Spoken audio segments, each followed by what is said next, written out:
ತುಂಗಭದ್ರಾ ಜಲಾಶಯದಿಂದ ನದಿಗೆ ನೀರು ಬಿಡಲಾಗ್ತಾ ಇದೆ. ಹಂಪಿಯ ಕೆಲವು ಸ್ಮಾರಕಗಳು ನೀರಿನಲ್ಲಿ ಮುಳುಗಡೆಯಾಗಿದೆ. ಮುಳುಗುವ ಹಂತಕ್ಕೆ ಪುರಂದರ ಮಂಟಪ ಕೂಡ ತಲುಪಿರುವಂಥದ್ದು. 20 ಕ್ರೆಸ್ಟ್ ಗೇಟ್ ಮೂಲಕ ನದಿಗೆ ನೀರು ಹರಿಸದೆ ಟಿಬಿ ಡ್ಯಾಂ 20 ಗೇಟ್ಗಳನ್ನು 2.5 ಅಡಿ ಎತ್ತರಿಸಿ ನೀರನ್ನು ಬಿಡುಗಡೆ ಮಾಡಲಾಗಿದೆ. ಹಂಪಿಯ ಇನ್ನೂ ಹಲವು ಸ್ಮಾರಕಗಳು ಮುಳುಗಡೆಯ ಭೀತಿಯಲ್ಲಿವೆ. ಪಶ್ಚಿಮ ಘಟ್ಟಗಳ ಎಲ್ಲ ಕಡೆಯೂ ಕೂಡ ಭಾರೀ ಮಳೆಯಾಗ್ತಾ ಇರುವಂತಹ ಹಿನ್ನೆಲೆಯಲ್ಲಿ ತುಂಗಭದ್ರಾ ಜಲಾಶಯಕ್ಕೆ ಭಾರೀ ಪ್ರಮಾಣದಲ್ಲಿ ಒಳ ಹರಿವು ಇದೆ. ತುಂಗಭದ್ರಾ ಜಲಾಶಯದಿಂದ ಮತ್ತಷ್ಟು ಗೇಟ್ಗಳ ಓಪನ್ ಕೂಡ ಮಾಡಲಾಗಿರುವಂಥದ್ದು. 58,560 ಕ್ಯೂಸೆಕ್ ನೀರು ನದಿಗೆ ಹರಿಸಲಾಗಿದೆ. ಹಂಪಿಯ ಕೆಲವು ಸ್ಮಾರಕಗಳು ನೀರಿನಲ್ಲಿ ಮುಳುಗಡೆಯಾಗ್ತಾ ಇದೆ. ಹಂಪಿಯ ಇನ್ನೂ ಹಲವು ಸ್ಮಾರಕಗಳು ಮುಳುಗಡೆಯಾಗುವಂತಹ ಭೀತಿಯಲ್ಲಿದೆ.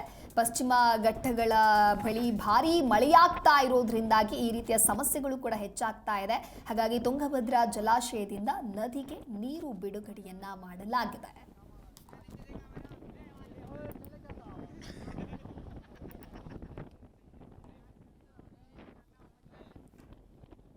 ಇನ್ನು ನೀವು ದೃಶ್ಯಾವಳಿಯಲ್ಲೂ ಕೂಡ ಗಮನಿಸ್ತಾ ಇರಬಹುದು. ಅಂದರೆ ಪಶ್ಚಿಮ ಘಟ್ಟಗಳ ಬಳಿ ಧಾರಾಕಾರವಾಗಿ ಸುರಿತಾ ಇರುವಂತಹ ಮಳೆಯಿಂದಾಗಿ ಭಾರಿ ಮಳೆಯಾಗ್ತಾ ಇರುವಂತಹ ಹಿನ್ನೆಲೆಯಲ್ಲಿ ತುಂಗಭದ್ರಾ ಜಲಾಶಯಕ್ಕೆ ಭಾರಿ ಪ್ರಮಾಣದಲ್ಲಿ ಒಳಹರಿವು ಇದೆ. ಹಾಗಾಗಿ ತುಂಗಭದ್ರಾ ಜಲಾಶಯದಿಂದ ನದಿಗೆ ನೀರು ಬಿಡುಗಡೆಯನ್ನ ಮಾಡಲಾಗ್ತಾ ಇದೆ. 20 ಗೇಟ್ಗಳನ್ನು 2.5 ಅಡಿ ಎತ್ತರಿಸಿ ನೀರು ಬಿಡುಗಡೆಯನ್ನ ಮಾಡಲಾಗಿದೆ.